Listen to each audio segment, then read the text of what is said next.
Bonjour à tous et bienvenue dans ce nouvel épisode de l'émission Entre-temps. Je suis Nancy Kawaya et vous regardez Vox Africa. Après un confinement drastique de Covid-19, nous sommes toujours dans cette crise sanitaire qui n'a fait que trop durer. Mais toujours est-il que nous avons pu manger équilibré, moins équilibré, nous ne savons pas vraiment quoi faire pour booster notre système immunitaire, mais nous savons certainement que nous devons booster le système immunitaire pour nous protéger des agressions externes, dont notamment ce Covid-19. Pour discuter de tout ça, je suis avec la chef Suzanne Badiane qui va nous proposer quelques recettes pour qu'on continue à booster notre système immunitaire. Elle nous présentera une légumineuse que vous connaissez certainement, le niébé. Bonjour chef Suzanne. Bonjour Nancy. Merci d'être avec nous. C'est un plaisir en tout cas d'être avec toi. Diplômée de l'école hôtelière de Bruxelles depuis 1992, plus qu'une vocation, la cuisine est sa passion. Chef Suzanne est ce type de chef qu'on pourrait appeler une magicienne, capable de vous proposer de l'entrée au dessert un plat basé uniquement sur le niébé. Le chef Suzanne étonne, épate et émerveille. Ce qui la caractérise, c'est la fusion.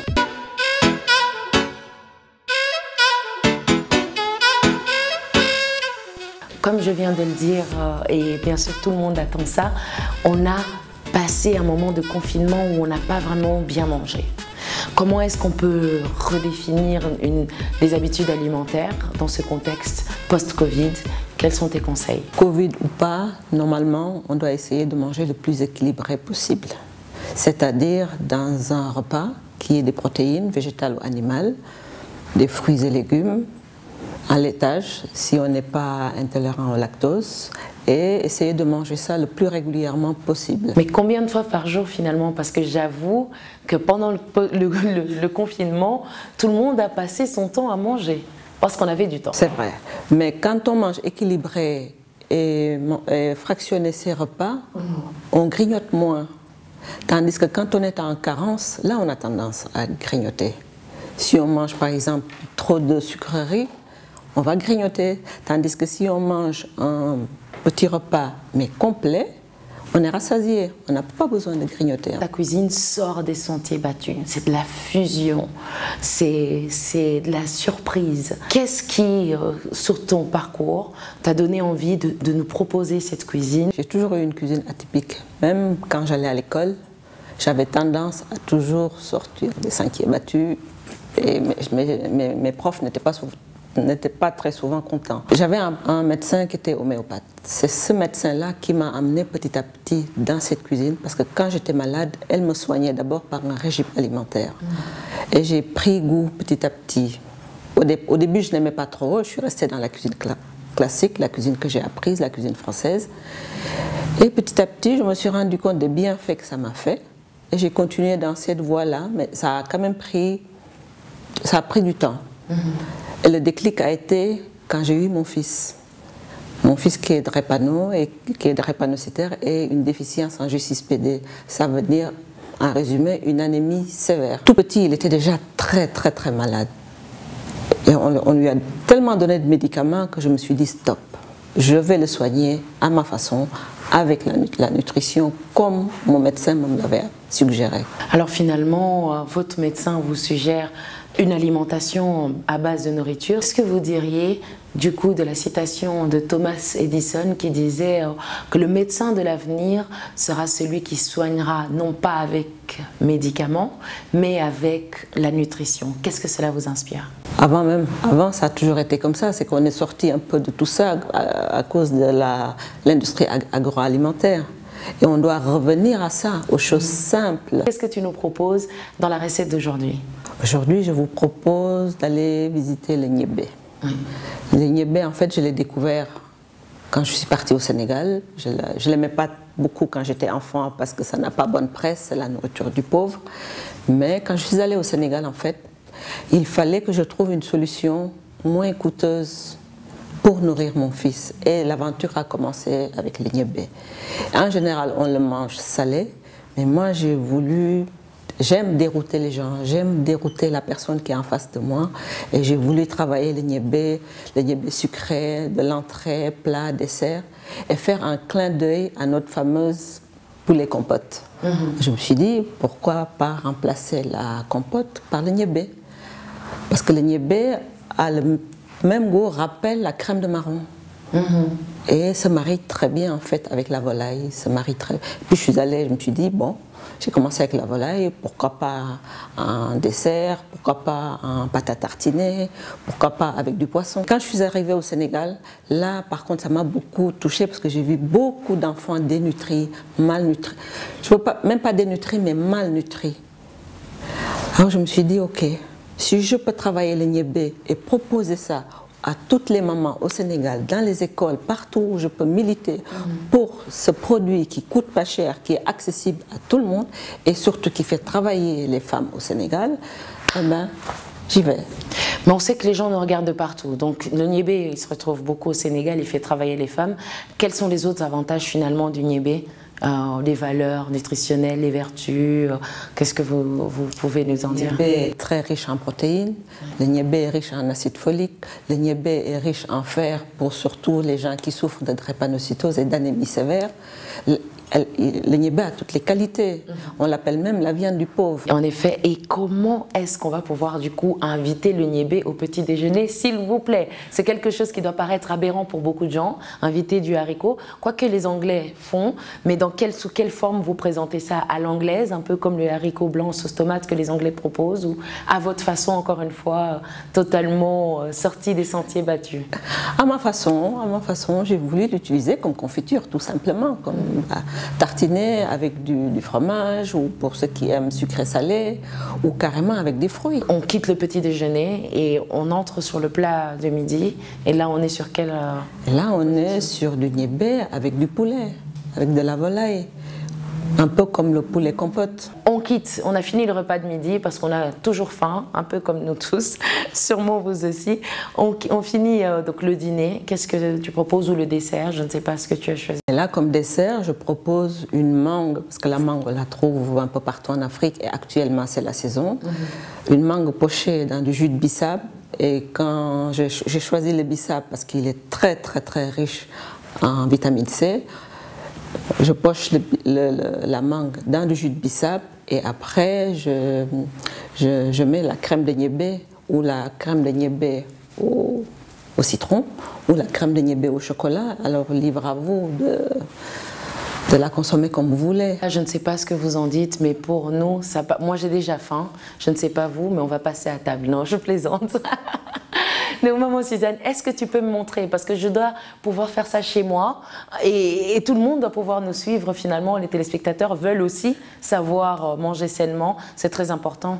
Et donc on est là aussi pour ça aujourd'hui. Est-ce que tu peux le montrer?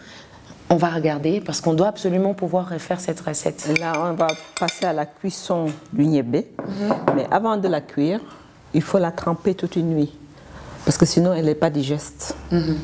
Voilà, là, je la cuis avec des épices pour la rendre encore plus digeste parce que moi personnellement je ne digère pas le niébé. Et pour la rendre digeste, je mets du fenouil, une graine de fenouil. Graine de fenouil. Je mets de la cannelle. Et sinon vous pouvez mettre du cumin, vous pouvez mettre des clous de girofle. Je mets de la badiane. Oui. Un clin d'œil à mon nom. Un clin d'œil à votre nom de famille.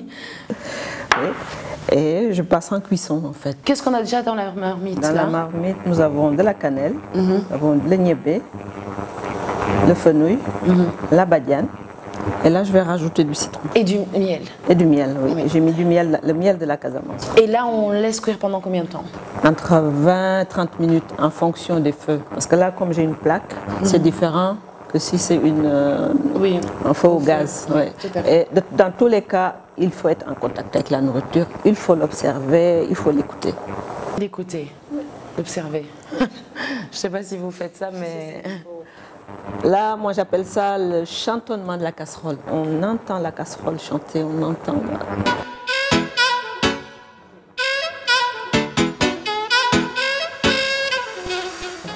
Et donc là, je peux être en train de préparer la base de ce qui me servira du matin au petit déjeuner jusqu'à mon dessert du soir. Voilà. Donc c'est la même base pour tout ce qui va venir. D'ailleurs, vous pouvez même en préparer beaucoup et mettre au frigo, comme ça vous en avez pour toute la semaine. Ah oui. Surtout pour ceux qui ont beaucoup d'enfants, comme moi. On ne veut pas préparer tout le temps parce qu'on a une vie active. Préparer ainsi ou un plat majeur comme base pour tout le repas de toute la journée, ça peut être intéressant. Et donc ensuite, qu'est-ce qu'on fait? Et là, on va préparer un peu la garniture qui va aller avec.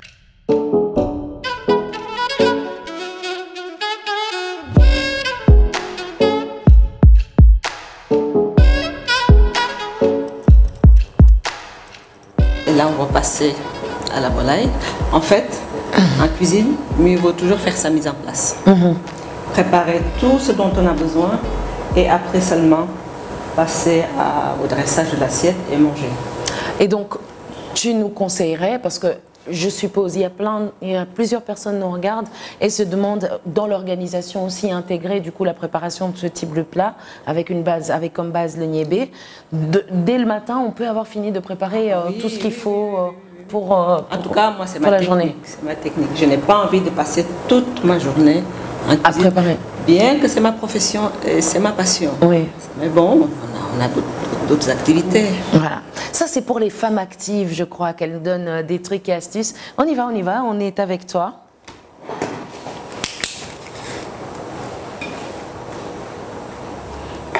Et ceci pourrait être pour combien de personnes? Allez, on peut dire 1 par personne? 4 personnes. 4 personnes, ceci? On ne va pas suggérer de remplacer le poulet, mais si jamais quelqu'un voudrait revisiter ta recette, à part le poulet, qu'est-ce qu'on peut... On peut mettre par exemple, là j'ai prévu des gambas. Oui. On peut remplacer par des fruits de mer, enfin par des gambas, oui, d'accord.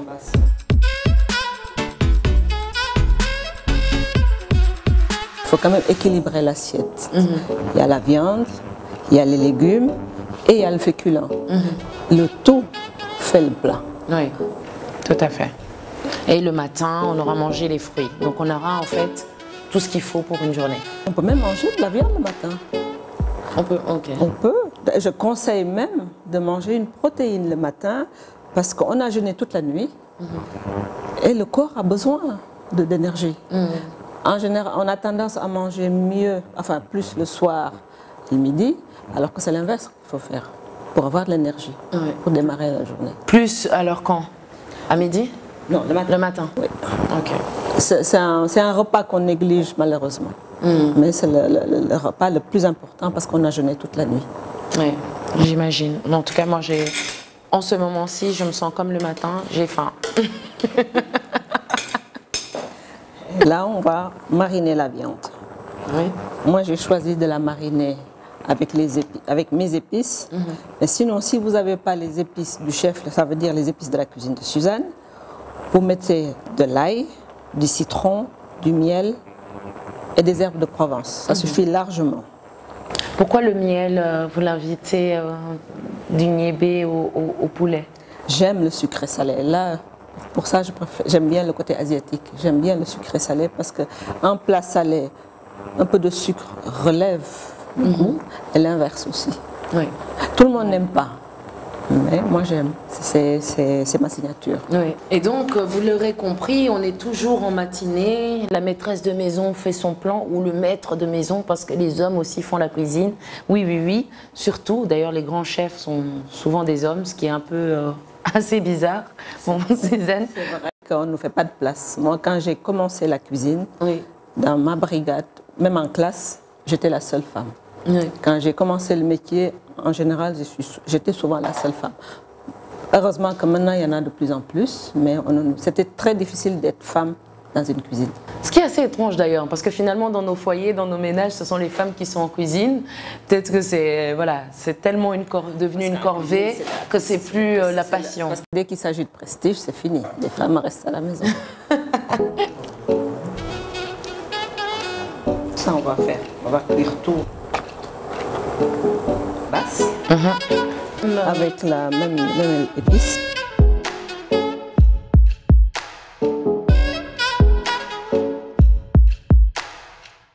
Maintenant, notre niébé est prêt. On va arrêter la cuisson et mixer aussi le niébé. Chef Suzanne, avant que tu te lances dans le mixage du niébé, je vois des cocktails là qui nous font de l'œil. Est-ce que tu peux nous dire ce que c'est? Ça se prend avant manger, après manger? Ça se prend, normalement, c'était une infusion. Oui. Et je me suis dit, pourquoi pas un cocktail? Et c'est surtout un cocktail à base d'artémisia. Un cocktail à base d'artémisia? Artémisia, le moringa, basilic et citron. Un cocktail qu'il faut pour actuellement le Covid. Oui. Je me suis dit... Le Covid, paludisme, l'artémisia, est-ce qu'on peut goûter? Oui. Puisque c'est avant. Dommage que vous n'êtes pas avec nous, hein, mais je suis privilégiée. C'est une manière agréable de consommer de l'artémisia. Si on vous disait que les médicaments pouvaient être servis sous cette forme, je goûte santé. Ah, c'est très bon. Et la prochaine étape? Maintenant, nous allons passer au... On va mixer en fait le niébé. Avant de mixer, n'oubliez surtout pas d'enlever le bâton de cannelle. Il m'est déjà arrivé de l'oublier.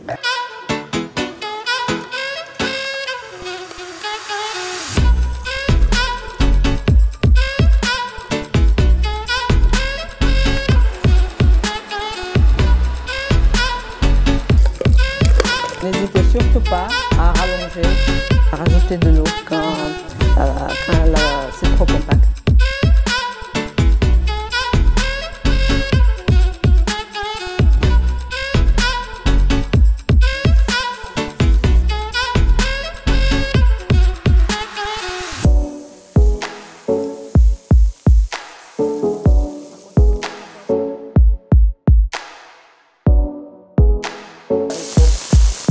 Je ne laisse pas entièrement cuire. Puis je couvre, en fin de cuisson, je couvre. Comme ça, la viande, en se reposant, va dégorger, va sortir son jus. Ça, il n'y a plus besoin de faire de la sauce. En fait. Ouais. Elle est cuite? La viande est cuite. Je mets dans une assiette.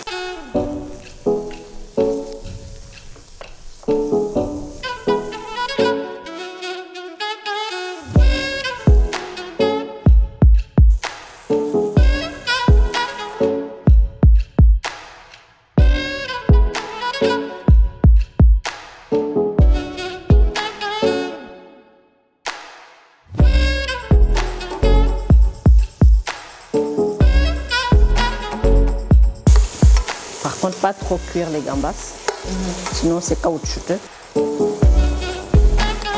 Pas de sel, hein, non, ce que vous faites? Moi, personnellement, je ne mange pas trop de sel parce que j'ai tendance à faire de l'hypertension. C'est pour ça que j'ai décidé d'éliminer le sel un peu de ma nutrition. Mais par contre, si vous éliminez le sel, pour donner du goût, il faut mettre beaucoup d'herbes aromatiques et beaucoup d'épices. Je vais réaliser les toasts.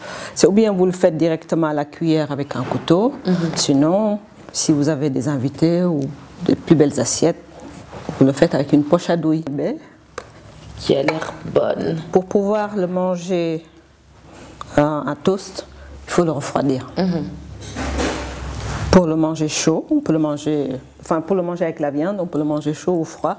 C'est en fonction de ses envies.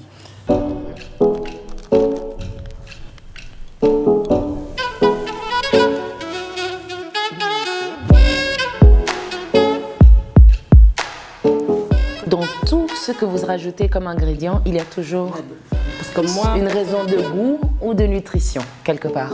Moi, je souffre justement d'une mauvaise digestion. Et quand on a une mauvaise digestion, on fait beaucoup de gaz. Et ça peut nous monter jusqu'au même... on peut avoir des vertiges, des maux de tête à cause d'une mauvaise digestion.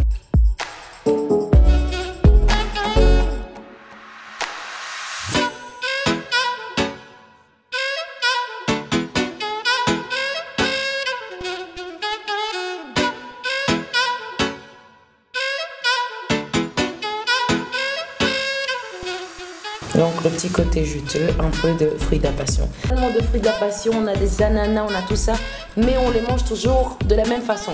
Et là, j'ai une crêpe de bissap, bissap et miel. Si on l'a pas. Si on l'a pas, du sirop de liège qu'on rallonge un peu avec un peu d'eau, ou sirop de liège, jus de bissap. D'accord. Aussi, ça fera l'affaire aussi.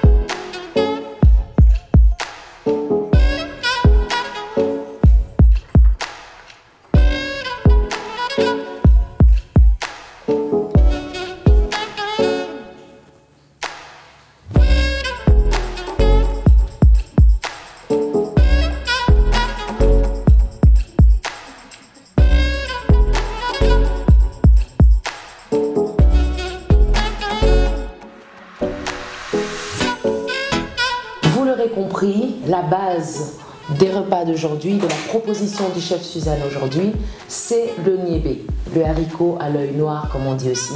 Alors chef Suzanne, tu nous as proposé du petit déjeuner au souper. Oui. Est-ce que tu peux nous dire ce que c'est et quand est-ce que je le mange? Ça, je conseille ça plutôt pour le midi. Oui. C'est une poêlée de gambas avec tartare d'ananas et une rosace de niébé. Toujours un peu de protéines. Sinon, quand on ne mange pas de protéines, on n'est pas rassasié. Et celle-ci, chef Suzanne, quand est-ce que je peux manger ceci?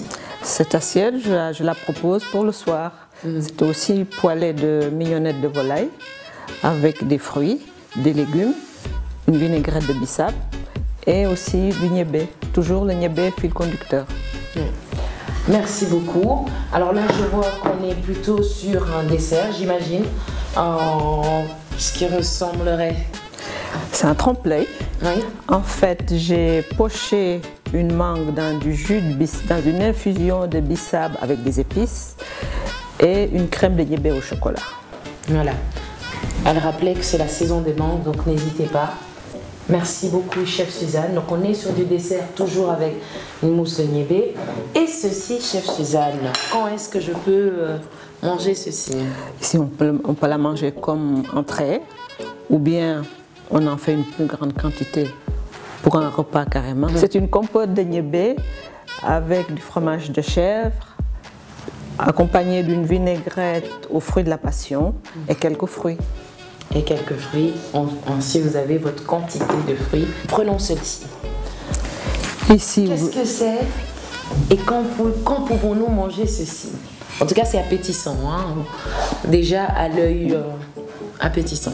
C'est de nouveau une mignonnette de volaille sur une crème de niébé. La présentation est légèrement différente avec des billes de mangue et une sauce au bissap. Et donc je mange ça comme entrée. Comme entrée. Comme entrée. Sinon, on peut toujours la manger comme plat, mais alors on augmente la quantité. D'accord. Très bien. Passons ici. Les assiettes sont surprenantes. Et c'est vrai qu'on a envie de savoir ce que c'est pour que vous puissiez aussi refaire ça chez vous. Alors, chef Suzanne, ceci, on la mange quand on la sert quand? On choisit en fait l'heure de la manger. On peut la manger aussi bien le midi, le soir. Moi, je mangerais bien ça le matin parce que pour moi, le repas du matin est très très important, comme je le disais. Et c'est de nouveau la crème de niébé avec différents légumes, fruits et légumes, et de nouveau une vinaigrette de bissap. Mais en fait, c'est la présentation qui diffère. Et vous, est-ce que vous mangeriez bien des gambas au matin? Moi, oui. Ok, très bien, très bien. Et ceci, quand est-ce que je peux le manger? Ça, je propose ça pour le petit déjeuner. C'est des toasts en fait avec la crème de niébé aux agrumes. Et là, il y a les agrumes au-dessus qui rappellent qu'il y a des agrumes dans la préparation. D'accord, très bien. Et de la mangue toujours. Vous voyez quoi on peut faire du niébé, du petit déjeuner au dessert. Voilà. Oui. Ici, vous avez de nouveau toujours la crème de niébé avec une tartare d'ananas et une chiffonnade de filets de bœuf fumé. Parce que le bœuf fumé se marie très bien avec l'ananas et de nouveau le niébé pour compléter le plat. Merci beaucoup de nous avoir suivis. Donc comme vous pouvez le voir, nous vous avons proposé une émission, un épisode assez particulier où la chef Suzanne nous proposait de partir d'un aliment, le niébé, et de nous proposer des plats, des recettes du petit déjeuner jusqu'au souper. N'oubliez pas, s'il y a des aliments que vous ne parvenez pas à trouver chez vous, n'hésitez donc pas à vous retourner vers la chef Suzanne et à lui poser les questions qu'il faut. Donc, comment remplacer tel ou tel aliment qui viendrait à manquer chez vous. Nous avons proposé ces recettes dans le cadre du Covid-19 et pour nous aider à rééquilibrer notre façon de nous alimenter, qui a été un peu déséquilibrée ou qui a été un peu farfelue ces derniers jours. Donc, vous avez eu plusieurs conseils, mais surtout, on vous a rappelé qu'il faut manger de tout et manger varié. On ne mange pas que pour se rassasier, on mange pour prendre soin de son corps et donner de l'énergie à son corps. Donc on espère que dès chez vous, vous serez capable de reproduire les recettes. N'hésitez pas à nous donner des nouvelles et à nous dire ce que vous avez pu faire, comment vous avez trouvé et puis si vous avez réussi ou pas. En attendant, on se retrouve pour un prochain épisode de l'émission Entre-temps, toujours sur Vox Africa. Et puis on vous dit des gros bisous chez vous. Au revoir et à très bientôt.